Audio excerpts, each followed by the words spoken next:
नमस्कार, आपका और आपके समस्त परिवार का मेरे चैनल में हार्दिक स्वागत है। जय विष्णु लक्ष्मी जी की, जय राधा कृष्ण की।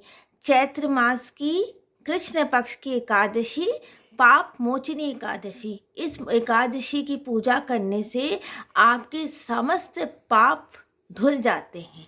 मानसिक, शारीरिक और जो कोई पूजा में आपने कोई त्रुटि की हो या पूजा में आपसे कोई पाप हुआ हो या आपसे मानसिक कोई पाप हुआ हो या आपने कोई मंत्र गलत बोल दिया हो, ये सब पाप मोचनी एकादशी से सारे धुल जाते हैं। चैत्र मास की कृष्ण पक्ष की एकादशी, चैत्र मास की कृष्ण पक्ष की एकादशी जो 5 तारीख को आने वाली है, 5 तारीख को जो एकादशी है उसे पाप मोचनी एकादशी। उस दिन विष्णु जी और लक्ष्मी जी की पूजा करने से आपके समस्त पाप धुल जाएंगे, आपको सुख, सौभाग्य और ऐश्वर्य मिलेगा। जय लक्ष्मी जी की, जय विष्णु जी की। मैं पूजा आरंभ कर रही हूँ। पहले पूजा हम लोग हमेशा गणेश जी का नाम लेके करते हैं। वक्रतुंड महाकाय सूर्यकोटि समप्रभा निर्विघ्नं कुरु मे देव सर्वकार्येषु सर्वदा। तो हम लोग पहले तो विष्णु जी की और लक्ष्मी जी की पूजा करते हैं एकादशी में। पर पहले मानसिक संकल्प करके, या आपको अगर गणेश जी की स्थापना करनी है तो आप अपने ये जो आसन है, ये जो पाटला है, इसमें आप गणेश जी की आप स्थापना कर सकते हैं। पहले हम एक कलश में जल लेंगे और जल लेकर हम एक फूल लेकर ऐसे करके पूरी चौकी की शुद्धिकरण करेंगे। पवित्र पवित्र वासवाई अभ्यम शुचि, ऐसे करके हम शुद्धि करेंगे। और इस महीने में जल का दान करना, जल देना, जल की पियाऊ लगाना, जल की सेवा करना, जल का दान करना, मंदिरों में जल का दान लगा, कुंजा लगाना, प्याऊ लगाने का बहुत महत्व है चैत्र के महीने में। उसके बाद देखिए, आज एकादशी है, पाप मोचनी एकादशी है, तो हम तिल, अक्षत कभी नहीं, थोड़े से अक्षत का आसन बनाएंगे।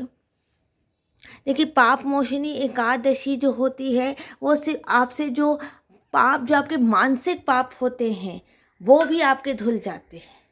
आपके जो मानसिक पाप होते हैं वो भी आपके धुल जाते हैं।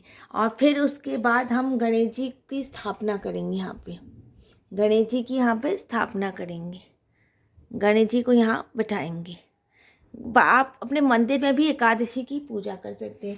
फिर ये एक पुष्प लेंगे और फिर संकल्प करेंगे कि आज मैं पाप मोचनी एकादशी की व्रत पूजा कर रही हूँ। मुझसे जो भी पाप हुआ है, मानसिक या शारीरिक, या किसी को आघात या दुख पड़ा है मुझसे, वो सारे पाप प्रभु धो दीजिए। या हमसे पूजा में कोई त्रुटि हुई हो तो इस पाप मोचनी एकादशी में, कभी पूजा में कुछ गलती हो जाती है, इस एकादशी से हमारा सारे पाप धुल जाए। अपना नाम को समस्त परिवार, एक आदमी परिवार की एकादशी करता है और सब लोग को उसका पुण्य मिलता है। और ये फूल हम उन विष्णु जी के चरण के सामने समर्पित करेंगे और उसके बाद हम पूजा आरंभ करेंगे विष्णु और लक्ष्मी जी का नाम लेंगे। एकादशी की पूजा में आप लक्ष्मी और विष्णु और लक्ष्मी जी के पाठ भी कर सकते हैं, राधा कृष्ण का भी पाठ कर सकते हैं। और सबसे ज़्यादा एकादशी की कथा की जाती है। पहले, सबसे पहले हम गणेश जी की पूजा करेंगे। गणेश जी को हम कंकु लगाएंगे, अक्षत नहीं चढ़ाएंगे। अक्षत आसन के ऊपर आना भी नहीं चाहिए क्योंकि एकादशी है। भगवान को हम कंकु लगाएंगे और उसके बाद हम भगवान को पुष्प चढ़ाएंगे। और गणेश जी को हमेशा लाल पुष्प चढ़ता है। हम गणेश जी को लाल पुष्प चढ़ाएं। वक्रतुंड महाकाय सूर्यकोटि समप्रभा निर्विघ्नं कुरु मे देव सर्वकार्येषु सर्वदा। अब उसके बाद हम विष्णु जी और लक्ष्मी जी की हम पूजा करेंगे और विष्णु जी और लक्ष्मी जी को हम कंकु चढ़ाएंगे, कंकु लगाएंगे भगवान को। आप सिंदूर भी लगा सकते हैं और कंकु। और इस मौसम में, इस गर्मी में आप चंदन भी लगाएंगे। देखिए, ये चंदन है, केसरिया चंदन, सफ़ेद चंदन। जब विष्णु जी लक्ष्मी जी के साथ होते हैं तो उनको सफ़ेद चंदन नहीं चढ़ता है, केसरिया चंदन चढ़ता है, या तो फिर गोपी चंदन आप चढ़ा सकते हैं। ये देखिए, हम भगवान को चंदन चढ़ा रहे हैं। माँ को भी चंदन चढ़ाएंगे, लेकिन माँ को हमेशा ऐसा ही चंदन चढ़ता है, पीला चंदन चढ़ता है माँ को। लाल चंदन चाहता, सफ़ेद चंदन कभी भी माँ को मत चढ़ाइए। भगवान के चरण में भी आप चंदन लगाइए। फिर राधा कृष्ण को चंदन लगाएंगे, राधा कृष्ण को भी हम चंदन लगाएंगे, इनके चरण में भी हम चंदन लगाएंगे। और उसके बाद माँ को हम, लक्ष्मी जी को हम सिंदूर लगाएंगे, लक्ष्मी जी को हम सिंदूर लगाएंगे। सिंदूर हमेशा सिर्फ माथे में लगता है, माँ के माथे में सिंदूर चढ़ाएंगे।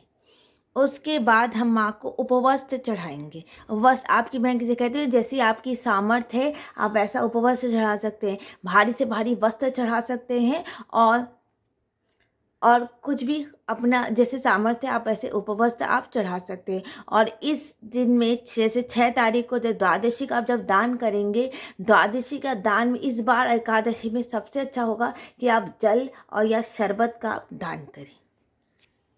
आप भगवान पे हम उपवस्त्र चढ़ाएंगे। मैं कहती हूँ ना, लक्ष्मी और नारायण का जो उपवस्त्र चढ़ाया जाता है वो हमेशा जोड़ा उपवस्त्र चढ़ाए। या तो आप ऐसा जनोई, जैसे जनोई जोड़ा चढ़ा दीजिए, या तो फिर हमको हमेशा उपवस्त्र जोड़ा चढ़ाया जाता है, जोड़ा। हाँ, उनको बीच से तोड़ के नहीं चढ़ाते, लक्ष्मी और नारायण जी को और विष्णु जी को और लक्ष्मी जी को। उसके बाद देखिए, हमने राधा कृष्ण को भी चढ़ाया है उपवस्त्र, और हमने इनको भी चढ़ाया है उपवस्त्र, लक्ष्मी नारायण को भी उपवस्त्र चढ़ाया है। हमने उपवस्त्र दोनों भगवान को चढ़ाया, जोड़े में चढ़ाया जाता है उपवस्त्र। पाप मोचनी एकादशी है, चैत्र मास की कृष्ण पक्ष की एकादशी। आज इस एकादशी में हम मानसिक संकल्प करेंगे कि हमसे कोई भी पाप हो गया हो किसी भी चीज़ में, या किसी को आघात पड़ा है, तो वो सारे पाप हमारे धुल जाए। उसके बाद हम भगवान पे एकादशी की जो एक किताब है, भगवान को, माँ को पहले हम लाल फूल चढ़ाएंगे, राधा कृष्ण को भी लाल फूल चढ़ाएंगे और माँ को भी लाल फूल चढ़ाएंगे। प्रभु को हम हरे हरे फूल चढ़ाएंगे, ये गेंदे के फूल चढ़ाएंगे। आपके पास जो भी फूल उपलब्ध हो आप भगवान को वही वाले फूल चढ़ाएं। फिर एक एकादशी की, जब भी हम एकादशी में विष्णु और नारायण जी और ये लक्ष्मी जी की पूजा करते हैं, उसी वक्त आप एकादशी की कथा की भी पूजा कर लीजिए, और साथ में ही आप कथा कर लीजिए। सुबह जैसे मंदिर में पाठ पूजा करते हैं, मंदिर में ही आप एकादशी की कथा की किताब की पूजा करके आप सुबह ही आप पूजा कर लीजिए, और फिर संकल्प करके आप एक पुष्प के साथ कथा कर लीजिए। समस्त परिवार कथा करनी है तो समस्त परिवार कथा कर लीजिए, या तो फिर अकेले आप कथा कर लीजिए। एकादशी की कथा, एकादशी में हमेशा फलाहार होता है, फलाहारी चीज़ का ही भोग लगता है। जैसे आप ये बादाम भोग कर सकते हैं, जो भी चीज़ फलाहारी हो आप वही भोग कीजिए भगवान को, जो आप उस दिन प्रसाद आप ग्रहण कर सकें। फलाहारी भोग होगा, और जैसे आप कोई फल भोग कर लीजिए, सब भगवान को निमित्त करके आप एक अनार भगवान को भोग कर दीजिए। इस तरह से एक फल, आप केला सर्वश्रेष्ठ, केला नहीं मिलेगा तो आप ये फल एक भोग कर लीजिए। और कलश अगर स्थापना नहीं करते तो एक जल का पात्र, जैसे चैत्र का महीना है, जल का पात्र बहुत ज़रूरी होता है। जल एक हमेशा आप रखिए, जल का पात्र हमेशा सामने रखिए, और इस जल को अगले दिन, जिस दिन एकादशी हो जाए, द्वादशी के दिन, इस जल को आप तुलसी जी में डाल दीजिएगा। तुलसी जी की पूजा करना, तुलसी जी की सेवा करना, इस चैत्र के महीने में पानी का दान बहुत ज़्यादा महत्वपूर्ण हो जाता है। भगवान पे देखिए, मैं बता देती फिर से कि एकादशी है तो आप तिल चढ़ाइए भगवान को, अक्षत नहीं चढ़ाएंगे, भगवान को आप तिल चढ़ाएंगे। और इसके बाद हम आज आरती कर रहे हैं, भगवान की आरती करेंगे। देखिए, अगर आपको आरती करने का कोई वो सामग्री नहीं है तो आप अगरबत्ती से भी आप आरती कर सकते हैं एकादशी की। और मैं कहती हूँ, जब भी आप एकादशी की पूजा कीजिए उसके तुरंत बाद ही आप आरती कर दीजिए भगवान की। मैं कहती हूँ, नित्य जो आपकी पूजा रोज़ की करते हैं उसके साथ ही आप एकादशी की पूजा कर सकते हैं। लक्ष्मी रमणा सत्यनारायण स्वामी जनपात खन्ना रतन जरित सिंहासन बुरछा विराजमान गंगाधर भगत वयु कल कारण जिसको दर्श दियो बूढ़ो ब्राह्मण बनकर कंचन महालती हो दुर्बर वील काशवित वे चल किस पर दया करी चंद चूड़िक राजा जिसकी विपतरी समाय कदली फल मेवा धूप दीप तुलसी आदि सदैव। आपको जो आरती आती बाकी बिहारी की आरती आती है जिसकी आरती आती हो वो आरती आती है। जय श्री कृष्णा, राधे राधे। अब इस वीडियो को यहीं पर मैं एंड करती हूँ। कोई भी त्रुटि हो गई क्षमा कर दीजिए। अगर वीडियो अच्छा लगता है तो कमेंट कर दीजिए। जय श्री कृष्णा, राधे राधे। जय श्री कृष्णा, राधे राधे। जय श्री कृष्णा, राधे राधे।